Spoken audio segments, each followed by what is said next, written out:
एक बहुत अमीर आदमी ने एक भिखारी से पूछा, तुम तो इतने हट्टे कट्टे हो फिर भी भीख क्यों मांग रहे हो? भिखारी बोला, साहब मेरे पास महीनों से कोई काम धंधा नहीं है, अगर आप मुझे नौकरी दे तो मैं भीख मांगना छोड़ दूंगा। अमीर बोला, मैं नौकरी तो नहीं दे सकता, लेकिन तुम मेरे बिजनेस पार्टनर बन सकते हो। मेरे पास एक चावल का प्लांट है, तुम चावल बाजार में सप्लाई करो और मुनाफा महीने के अंत में बांटेंगे। भिखारी ने कहा, लेकिन कैसे बांटेंगे? क्या मैं 20% लूंगा और आप 80%? अमीर बोला, मुझे सिर्फ 10% चाहिए, बाकी 90% तुम्हारा होगा, ताकि तुम जल्दी तरक्की कर सको। भिखारी ने जोरों से काम शुरू कर दिया। उम्दा चावल और सस्ते दामों से उसकी बिक्री बहुत बढ़ गई और उसे खूब मुनाफा हुआ।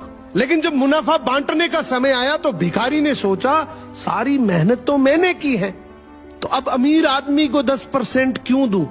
अगले दिन अमीर आदमी आया और जब हिस्सा मांगा तो भिखारी ने बहाना करते हुए कहा कि साहब मुझे तो बहुत नुकसान हुआ है, मुझे जितना मुनाफा हुआ है उतना तो कर चुकाना है, तो इस हिसाब से मुझे कोई मुनाफा नहीं होगा, तो आप इसके हकदार नहीं हैं। अमीर आदमी ने कुछ नहीं बोला और वहां से चला गया।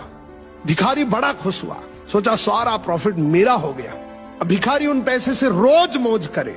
ऐसे करते करते उसके पास से सारे पैसे खत्म हो गए। अब पैसे भी नहीं है और काम धंधा भी नहीं है, तो मजबूरन उसको फिर से भीख मांगना शुरू करना पड़ा। एक दिन वो अमीर आदमी उसके पास से गुजरा और उसको देखा, क्या ये तो फिर से भीख मांगने लग गया। अमीर आदमी ने एक बहुत अच्छी बात बोली कि इस दुनिया में गरीब और अमीर आदमी जो होता है ना, उसमें सबसे बड़ा डिफरेंस होता है उसकी सोच का। एक रिच माइंडसेट हमेशा ये सोचता है कि मुझे भी प्रॉफिट हो जाए और मेरे साथ जो काम कर रहे हैं उनको भी प्रॉफिट हो जाए, लेकिन एक पुअर माइंडसेट हमेशा ये सोचता है कि जो भी प्रॉफिट हो सिर्फ मुझे ही हो।